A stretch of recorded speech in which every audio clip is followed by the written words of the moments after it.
quero saudar você com a paz do nosso Senhor Jesus Cristo. Amém. A nossa última escola dominical deste ano, 2018, a gente retorna com gás, com força. Amém? Amém. Ah. Glória a Deus. Amém? Glória a Deus.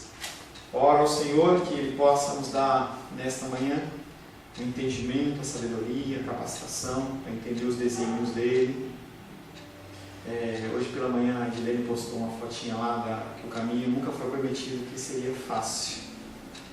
E realmente o caminho não é fácil. O caminho é um caminho de luta, de dificuldade. A gente vê muitas pessoas falando coisas diferentes, mas a gente vê nas nossas vidas que há dificuldades. Estamos tratando nesse primeiro período, dentro do ser de Deus, os seus atributos, sobre a Trindade.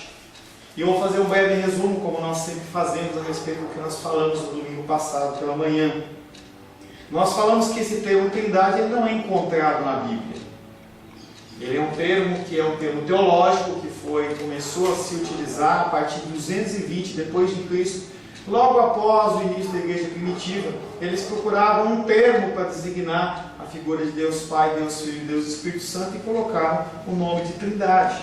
Semana passada também falamos que as evidências da Trindade elas são muito mais claras no âmbito do Novo Testamento do que no Antigo Testamento.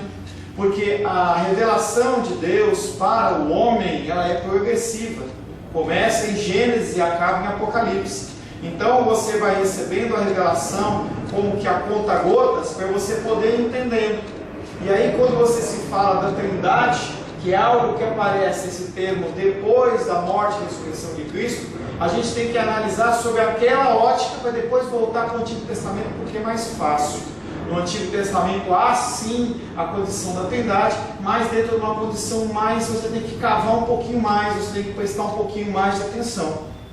Semana passada começamos a falar de algumas coisas que são realmente referência dentro da Trindade do Novo Testamento e nós falamos sobre o batismo de Jesus. E nós lemos o texto de Mateus capítulo 3, versos de 13 a 17, que falava sobre a figura de Cristo chegando para ser batizado por João Batista. E quando ele é batizado, o céu se abre, nós temos a figura do Filho sendo batizado, a forma como de uma pomba descendo dos céus representando o Espírito Santo, e a voz de Deus dizendo, este é o Filho amado em quem tenho prazer. Ali se evidencia claramente a Trindade. Falamos também sobre os textos, sobre a fórmula batismal. E nós falamos que as pessoas elas eram batizadas em nome do Pai, do Filho e do Espírito Santo. Era feita uma aliança. E nesse texto de Mateus 18, 16 a 20 que nós lemos, fala sobre isso. E você, como batizado, confessou isso. Eu aceito Deus como meu Criador, Jesus como meu Salvador e o Espírito Santo como meu Consolador. E é uma forma determinada pelo próprio Cristo. Nós falamos também na semana passada sobre os textos da bênção apostólica. Quando nós acabamos os serviços do culto, nós falamos que o amor de Deus Pai, que a graça salvadora de Jesus Cristo e a consolação do Espírito Santo seja sobre a nossa vida, hoje e sempre. Amém. Vamos em paz e que o Senhor nos abençoe. E essa é uma fórmula que não tirei da minha cabeça. Não foi um pastor que inventou isso. Ele está lá num texto, 2 Coríntios 13, que nós lemos na semana passada. Algo semelhante do que nós lemos também em Números capítulo 6, verso 23 a 26, que fala sobre a bênção arônica de Arão, em que nós vamos voltar a falar. Falamos sobre textos gerais da Trindade, nós falamos bastante coisa na semana passada.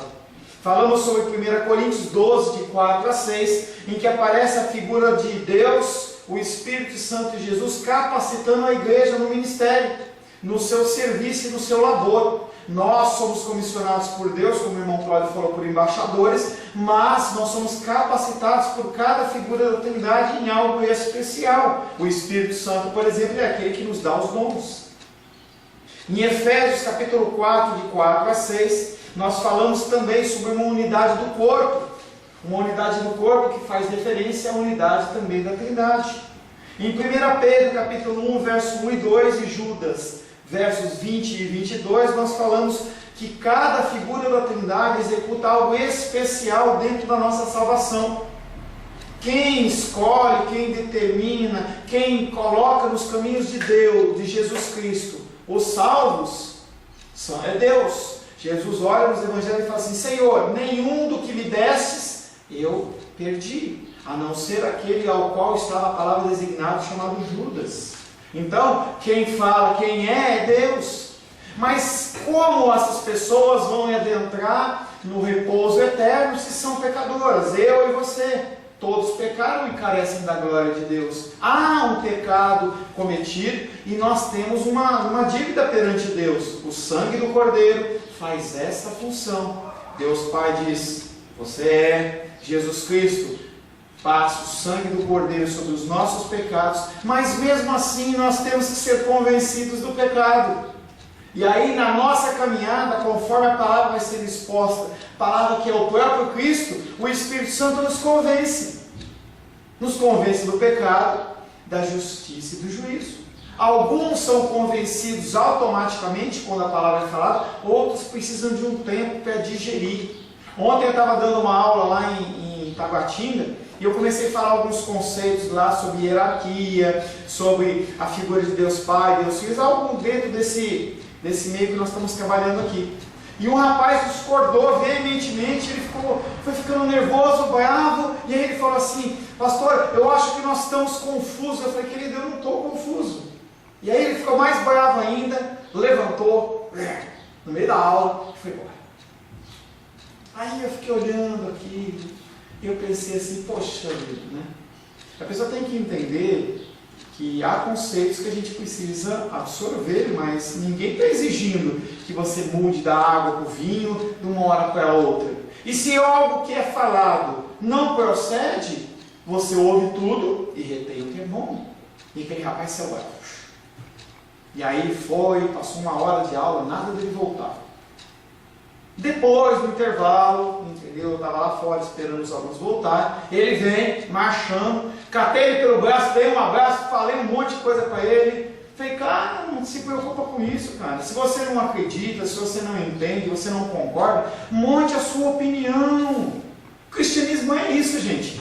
Entenda que você vai ter consequências em relação ao que você decide, como em qualquer situação civil, penal, qualquer uma. E aí ele foi acalmando: pastor, eu fiquei nervoso e eu me conheço. Querido, não precisa ficar bravo. Falava essa semana com uma outra pessoa que me ligou: pô, mas eu não concordo, e eu estou bravo, e não sei o quê. E eu falava assim: cara, não faça isso, não se preocupe, se preocupa com as coisas que são importantes. Mas eu acho que não é isso. Eu falei: tudo bem que você não acha que não é isso, vai estudar. Se o Espírito Santo não te convencer, não vai ser eu que vou convencer. A função de convencimento não é do pastor, não é de Deus, nem é de Jesus, é do Espírito Santo. E se você ouve algo que ainda não te desce redondo, sem fazer apologia à cerveja, claro, entendeu? Vá orar e continua vivendo a sua vida com tranquilidade. Mas as pessoas, elas ficam nervosas, tensas. Vamos tratar a partir de hoje do que se fala de Trindade no Antigo Testamento. Eu vou dizer um texto aqui para o senhor só ler aí caladinho e depois eu me explico isso. Você vai falar agora para mim? Não, eu só vou dizer o versículo. Não, mas então anota, porque eu não vou lembrar depois. Né? Amós capítulo 3, versículo 6. Não é. Não tá, não precisa ser agora não, vai ser depois. Esse tipo de coisa que você fez, os reis, é a mesma coisa que você faz com criança, assim, chega e fala assim: ó, eu comprei um presente para você, entendeu? Ele tá ali, ó, só que você não pode abrir, não. Esse presente é legal, hein? Você não pode abrir, não, só depois, hein? Não faça isso, irmão, olha o pecado. Fica gerando ansiedade no pastor. Não fica ansioso, fica. Eu tenho que acalmar, Vamos ver alguns textos, não é mesmo, Cláudio? Fala que tem um presente, tem um negócio, mas não pode abrir. Isso não está certo, né? Vamos falar de alguns textos que dizem, dentro do Antigo Testamento, sobre o conceito da Trindade. Todos os textos do Antigo Testamento que serão citados ficam mais claros sempre à luz do Novo Testamento. Sempre. Nós já trabalhamos no Novo Testamento exatamente para isso. Quando você olhar para esses textos, você vai ter uma outra ótica. Você estava sem óculos, você coloca o óculos. Coloca o óculos, gente, para você ver melhor. Está embaçando? Eles são bem mais entendidos quando recebem a luz do Novo Testamento. Só eu e o Seba que usamos óculos, não é, Seba? Por enquanto. São os mais novos, né? Não vem com palavra de maldição, não. É por enquanto. Né? Textos gerais falando da Trindade. Isaías 48, 16.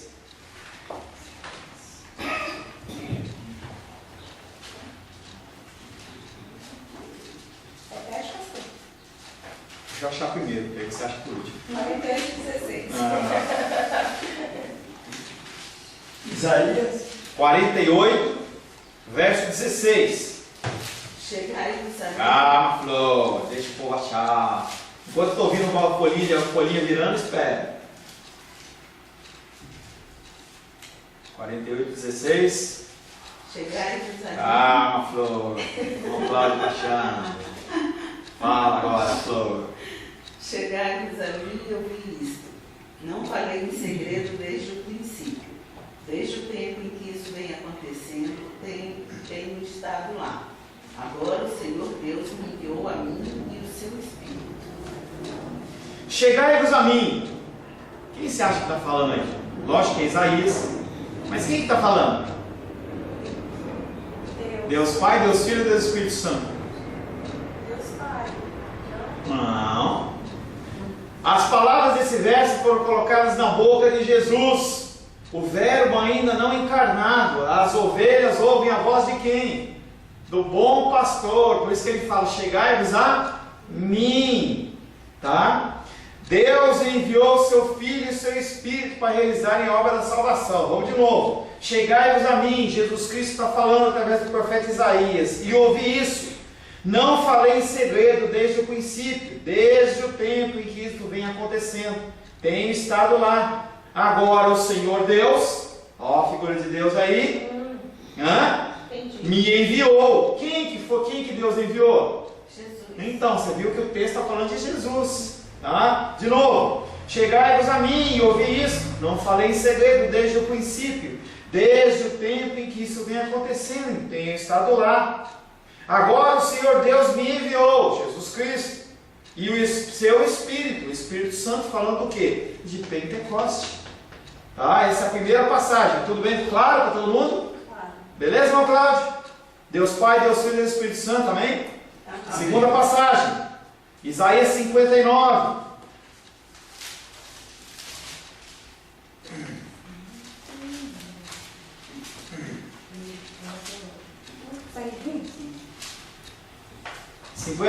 Lê para nós, os reis, verso 20 e 21, por favor. Se eu conseguir. Se não conseguir, a gente joga para os universitários. Sim. Cadê? Verso o quê? 20 e 21. Virá o Redentor a Sião e aos de Jacó, que se converterem, diz o Senhor. Quanto a mim, esta é a minha aliança com eles, diz o Senhor. Meu Espírito Meu Espírito que está sobre ti e as minhas palavras que pus na tua boca não se apartarão dela, nem da de teus filhos, nem da teus filhos de teus filhos. Ixi, não se apartará desde agora e para todo sempre, diz o Senhor. Essa passagem, quem está falando? Ixi. Ó, quanto a mim, virá o Redentor de Sião. Quem é o Redentor de Sião? A Sião. Não, quem que é o Redentor de Sião? Jesus. Jesus. Então, se ele está falando de alguém que virá, não é Jesus que está falando. Beleza? Vamos lá. Virá o Redentor de Sião, e aos de Jacó que se converterem, diz quem? O Senhor. Quem que está falando? Deus. Deus Pai. Tá? Deus Pai está dizendo: olha, vai vir Jesus Cristo, virá o Redentor a Sião, e aos de Jacó que se converterem, diz o Senhor. Quanto a mim, esta é a minha aliança. Quem que faz a aliança? É Jesus, é o Espírito Santo, é Deus. Deus Pai, Ele que é o Deus do pacto, Ele que é o Deus da aliança. Tá? Quanto a mim, esta é a minha aliança com eles, diz o Senhor. Que aliança é essa? A aliança o meu Espírito, o Espírito de Deus. Está aí falando sobre o Espírito Santo.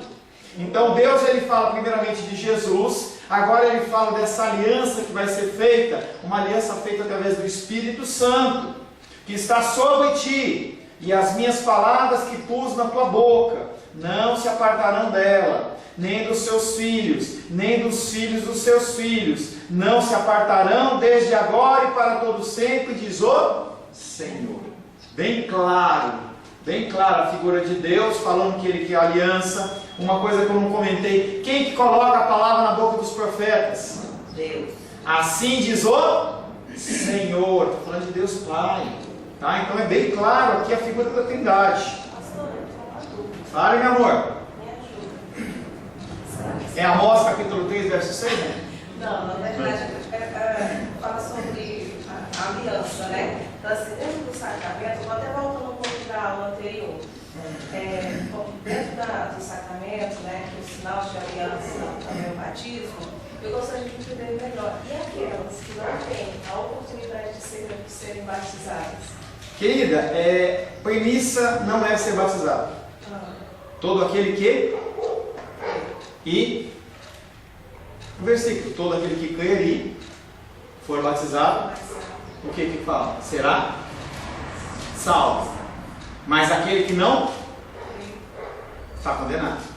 Você vê que não fala do batismo. A premissa, o mais importante, chama-se crer. É a fé em Cristo. O batismo ele é uma ordenança. Você não tem escolha, você tem que fazer. Dentro de uma condição normativa, todo aquele que crer e for batizado será salvo.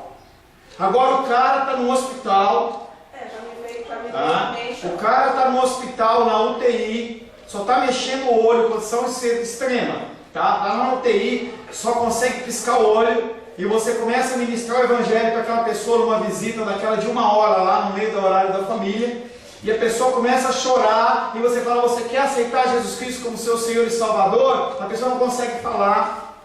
E aí você fala assim, se você quer aceitar, pisca uma vez. Aí, pisca 2 agora. Pisca 3. Você aceita Jesus Cristo?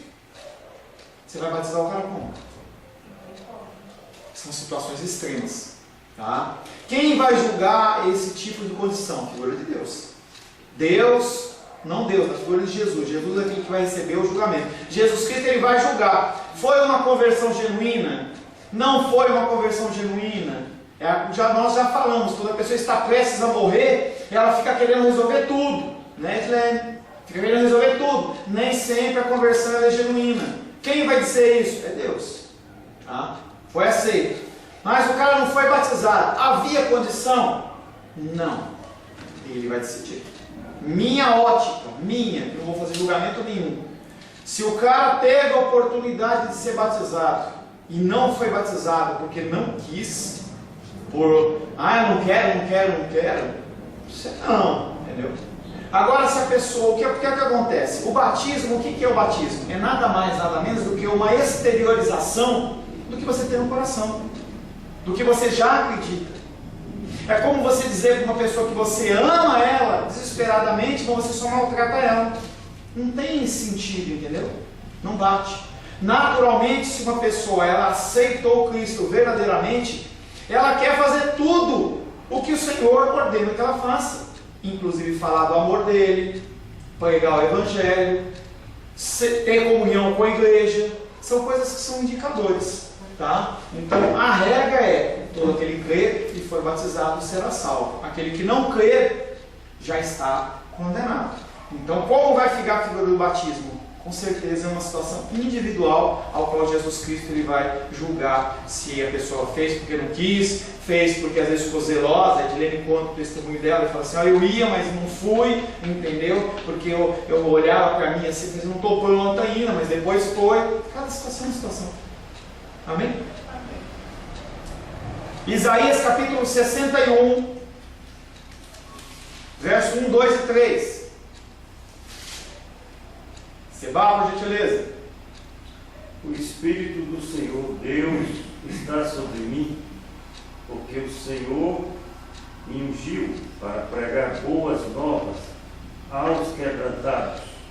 Enviou-me a curar os quebrantados de coração e proclamar a libertação aos cativos e a pôr em liberdade os algemados, a pregoar o ano aceitável do Senhor e o dia da vingança do nosso Deus, a consolar todos os que choram e a pôr sobre os que em Sião estão em luto uma coroa em vez de cinzas, óleo de alegria em vez de pranto, vestir de louvor em vez de espírito angustiado, a fim de que se chamem carvalho de justiça, plantados pelo Senhor para a sua glória.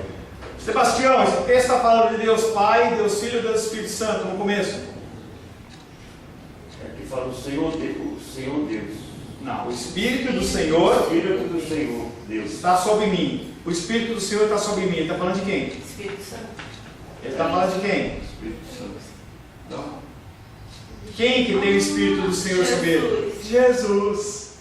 Aqui esse texto, Jesus Cristo, ele está falando, o Espírito do Senhor e Deus está sobre mim. Então ele está falando, fazendo alusão sobre o quê? Batismo.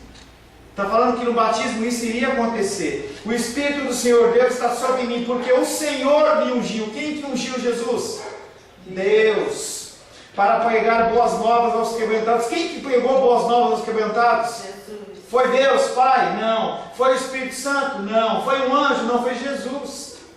E enviou-me a curar os quebrantados de coração, a proclamar a libertação dos cativos, pôr em liberdade aos algemados, a apregoar o ano aceitável do Senhor, que é a figura de Deus Pai, e o dia da vingança do nosso Deus, Deus Pai, a consolar todos os que choram, e a pôr sobre os que em Sião estão de luto, uma coroa em vez de cinzas, óleo de alegria em vez de pranto, vestes de louvor em vez de espírito angustiado.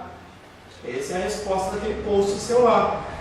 Nosso caminhar é o caminhar de luta e dificuldade, mas nesse dia ele vai tirar o meu luto e o seu luto e vai colocar o quê? Uma coroa de justiça. Ele vai tirar cinzas das nossas tristezas, vai colocar o quê? Óleo de alegria. Ele vai tirar as nossas vestes de pranto, de luto, e vai colocar o quê? Vestes de alegria, colorida, entendeu? Você vai mudar o seu semblante. Essa é a figura de Jesus Cristo falando com a gente. Algo que nós lemos lá em Lucas 4,16, que nós não vamos ler, que é o mesmo texto. Jesus Cristo, ele entra na sinagoga, e ele está lá, e aí as pessoas chamam Jesus para falar assim, Jesus, Cristo, vem aqui, Jesus, vem aqui ler esse texto. E aí o cara pega o rolo lá, abre o rolo de Isaías, dá na mão de Jesus e fala, você vai ler isso aqui.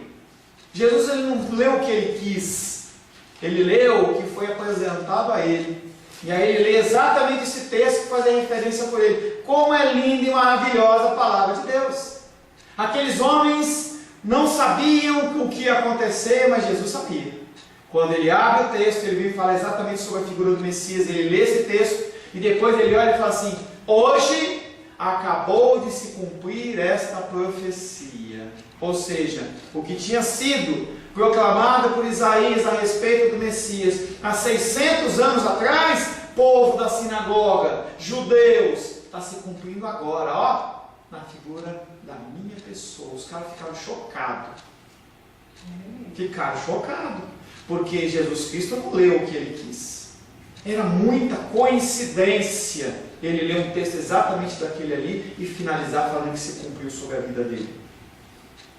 Outros textos que indicam a Trindade pelo nome de Deus, nos textos abaixo, embora apareça a ideia da Trindade, não há necessariamente indicação de que sejam 3 pessoas. Agora nós vamos ver textos que eles não aparecem claramente, como nós lemos em Isaías, falando, olha, Deus Pai, Deus Filho e Deus Espírito Santo, mas nós conseguimos, pelo que nós já estudamos, reconhecer a figura de 3 pessoas. Você não identifica quem é quem, mas você identifica as 3 pessoas. Contudo, não podemos deixar de levar em conta que no judaísmo, o que eles acreditavam? Eles acreditavam em vários deuses ou em um Deus? Um Deus. Eles eram monoteístas. Monoteísmo Monoteísmo é um termo que diz para aquelas pessoas que creem em um Deus, o que não acontece, por exemplo, na Índia. Na Índia eles têm centenas de milhares de deuses, além do Deus da água, não sei o que, eles vão inventando Deus para tudo que você imaginar. Eu não sei como funciona lá, mas você tem mais de milhares de deuses e as pessoas devem ficar perdidinho, muito mais do que o catolicismo, muito mais do que qualquer outra religião. A Índia tem esses deuses. A ênfase no monoteísmo e ao mesmo tempo essa pluralidade das pessoas envolvidas no nome de Deus provam que ele é um ser que possui mais de uma personalidade, mais de uma pessoa. Se o monoteísmo do judaísmo está falando que só tem um Deus, e dentro dos textos aparece falando sobre 3 deuses, alguma coisa não está batendo. Ou eles são realmente, em vez de monoteístas, eles são politeístas, e não é o que a Bíblia diz, ou então algo diferente, que é o conceito da Trindade.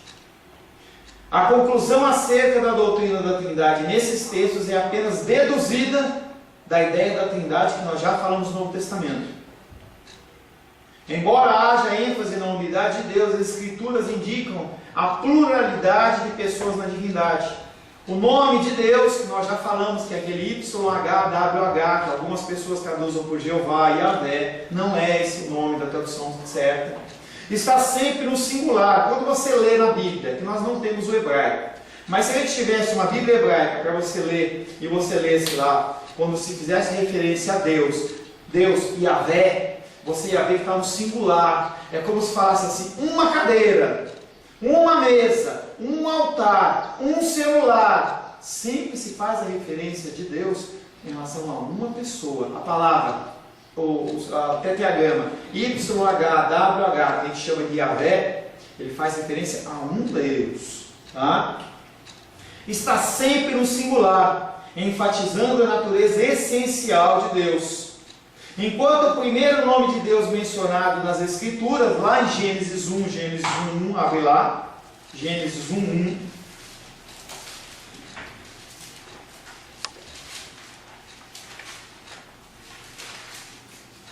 Jenny. Oi, tudo bom? Gênesis 1, lê aí. No princípio, criou Deus os céus e a terra. Só isso. Essa palavra que está aí, Deus, não é Yahvé, mas é um outro nome, chamado Elohim, que nós já tratamos os nomes de Deus. Se você olha no hebraico, é como se você colocasse sinônimos, tá? Mas quando você fala na figura do Yahvé, é singular. Quando você entra nesse texto de Gênesis 1:1, no princípio criou Deus, Deus não é Yahvé, é Elohim. E Elohim é o que? Plural. Está falando de mais de uma pessoa. Conseguiu entender a ideia? Entendeu a ideia? Então quando fala, no princípio criou Deus os céus e a terra, ele não está falando de uma figura de um ser, ele está falando de mais que um ser. Tudo bem? Deu para entender? Isso é importante, hein? Ficou claro, tia? Sei que talvez você não lembre depois, mas agora ficou claro? Sim? Tá, vamos continuar. Mas, pastor, fale, querida. Quando é que entra o tetragrama de um... Quando é tetragrama, e a gente não consegue ver na nossa Bíblia, tá? Porque a nossa Bíblia é em português, em hebraico a gente veria facilmente. Quando aparece a figura de Yahvé, ele está falando Deus numa trindade, num ser único. Quando aparece Elohim, aparece como plural. Então, mas eu queria saber quando é que você vai ter que aprender hebraico, filha. Aparece só... Não, aí você vai ter que aprender hebraico. Eu vou falar algumas passagens, tá? Mas não tem como eu passar por todo o Antigo Testamento identificando. Vou tentar segurar isso aqui. Não, isso é bem legal, não é legal? É bem legal, tá? Você vai ver que tem outras passagens que também esse nome, quando você vê aparecer o plural, como aparece em algumas situações, em Gênesis 1 aparece, mas em outras situações aparece o plural. Façamos o homem, entendeu? Tá o quê? Yahvé? Fiz a ligação. Tá Yahvé? Não. Tá o quê? É o 4. Não, ainda não. Eu só dei uma amostra 3-6 para a pessoa ficar degustando, né?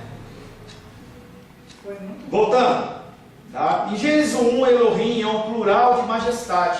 Embora esse texto não indique que são 3 pessoas, certamente indica a pluralidade de pessoas da divindade. Entendendo esse verso de acordo com o contexto geral das Escrituras, porque todo o texto ele tem que ser analisado em torno do livro inteiro. Se você lê um texto e esse texto não bate com alguma coisa, você pode ter certeza que você está errado. Por exemplo, há uns meses atrás, talvez 5, 6 meses atrás, um pastor humilde, lá do interior, não sei de onde, você deve ter visto isso no Fantástico, no jornal. Ele leu um texto de Oséias, que eu não me lembro o endereço agora, em que ele fala assim: vai e toma a mulher adúltera, tá? Passei por isso. Tá? E aí quando o cara leu, o pastor leu, ele leu assim: vai e toma e adultera. E aí ele, na inocência dele ou não conheço ele, entendeu? Ele convenceu um membro de uma igreja, entendeu? Que a esposa dele tinha que ter relação sexual com ele para cumprir a palavra. Um conceito como esse, mesmo que ele tivesse mal no português, vai e adultera. Quando você ouve uma instrução como essa, você já vai direto para o Antigo Testamento nos 10 mandamentos. Não cobiça a mulher do próximo, ou seja, não está batendo. Então sempre os textos eles têm que ser analisados à ótica da própria palavra. Tá? Vamos lá. Eu sei que está profundo isso aí, mas vamos devagar. Tá? Embora o texto não indique que são 3 pessoas, Gênesis 1:1, certamente indica a pluralidade de pessoas na divindade, entendendo esse verso de acordo com o contexto geral das Escrituras, incluindo o Novo Testamento. É como se Moisés, que escreveu o Antigo Testamento, que escreveu os 5 primeiros livros, Gênesis, Êxodo, Levítico, Números e Deuteronômio, é o que se tem como norma dentro da teologia. Pastor, como é que ele escreveu na época de Adão? Tem tradição oral, tem uma série de ferramentas. Você tem que entender que naquela época as pessoas viviam 1000 anos, 1000 e poucos anos. Então há muita possibilidade de um neto ter ouvido um outro falar, entendeu? Quase na época de morrer a gente não tem acesso a esse tipo de informação. Mas o consenso teológico é: quem escreveu foi Moisés. E ao escrever isso é como se Moisés estivesse dizendo assim: entende? No princípio, cada uma das pessoas da divindade, Elohim, criou os céus e a terra. É como se ele tivesse trazendo uma tradução. Se a gente pudesse ter uma tecla SAP embaixo, entendendo no texto hebraico, é como se Moisés estivesse falando assim: olha, no princípio, quem criou foi a divindade composta por mais de um ser, porque está aqui escrito Elohim. E eles não colocam qualquer palavra, como também nós, quando nós vamos escrever alguma coisa, um texto para alguém, ou você vai escrever uma mensagem para alguém, você não coloca qualquer palavra, você coloca a palavra que você quer, que seja específica naquilo que você quer dizer, que foi o que Moisés fez. Moisés não era ignorante. Moisés, ele estudou 40 anos dentro do lugar que tinha mais conhecimento, que chamava-se Egito.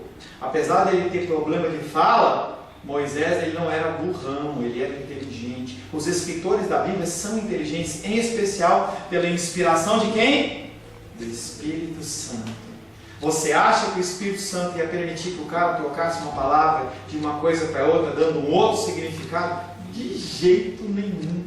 Porque esse texto vem passando de milênios através de milênios e chega nas nossas mãos, e nós temos que entender o que está nas nossas mãos para nós podermos aplicar. Pastor, eu nunca ouvi isso. Não tem problema. Você ouviu agora. Aprove a Deus que nós estivéssemos ouvindo isso agora. Para mim também é novidade. Eu quando vi isso eu fiquei... Sabe aquelas crianças que... Eu também fico entendeu? Muito legal, muito legal, muito legal. Coisas assim que eu não sabia e eu ainda estou aprendendo e digo, meu Deus, o que é Tá? isso? Então, dentro dessa ideia de Moisés, isso é perfeitamente possível, pois podemos ver nos ensinos da Bíblia que tanto o Pai como o Filho e o Espírito Santo participaram ativamente da obra da criação. A gente vê o Espírito Santo de Deus pairando sobre as águas.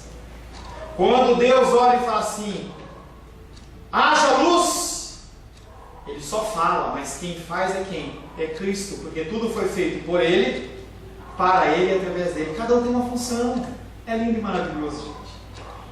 Por isso que a gente tem que entender que você nunca sabe tudo.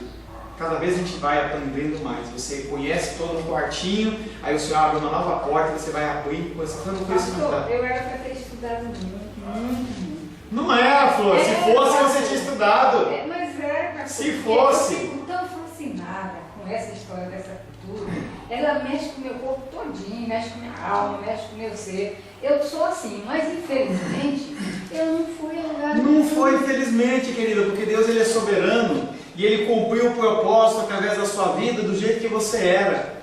E talvez você conhecendo outra coisa ou tendo outro pensamento, você não ia fazer o que tinha que ser feito. Vocês vão me conhecer hoje. Eu toda vez que penso nisso, não tem jeito de eu não chorar. Eu choro mesmo. Amém. Não tem jeito, isso mexe comigo. Querida, eu fui conhecer o Evangelho com 25 anos. Titia sabe dessa história. 25 anos, no meu entender, perdido.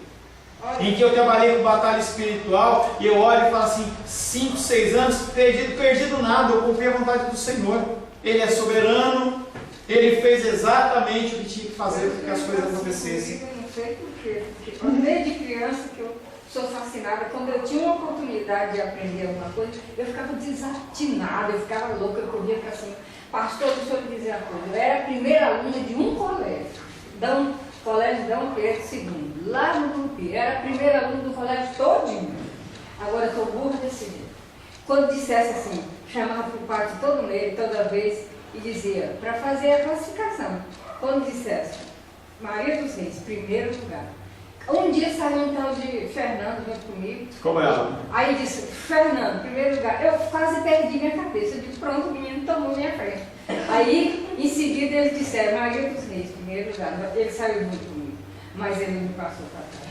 Tem uma oportunidade, minha irmã. Se ela está viva, Deixa eu finalizar aqui, gente. Deixa eu finalizar. Só dar um fechamento para a gente. Então, só finalizar aqui. Tá? Então, a pluralidade, outra palavrinha difícil de falar, hein? Pluralidade de pessoas da divindade, ela é evidenciada desde Gênesis 1, já aparece a figura da Trindade. E aí, a partir da semana que vem, nós vamos ver alguns textos. Tá? Anota só para você de curiosidade aí. Você quer anotar? Tem caneta? Quer anotar? Só para você começar a olhar e começar a tentar analisar para ver se você identifica a figura da Trindade nele. E aí na semana que vem não. Em janeiro, entendeu? A gente vai voltar com isso.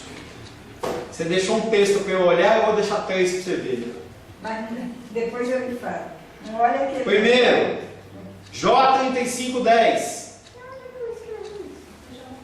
Me cobrem pelo zap que eu mando depois, tá? Vai gravar? Tá. J3510. É o primeiro que eu quero que você analise. Não é para mim não, irmão Cláudio, é para depois olhar. É lição de casa. Lição de casa. J3510, depois Salmo 149:2. O terceiro, Eclesiastes capítulo 12, verso 1. E o quarto, Isaías 54, verso 5. Você posta para mim, Dilene, por gentileza?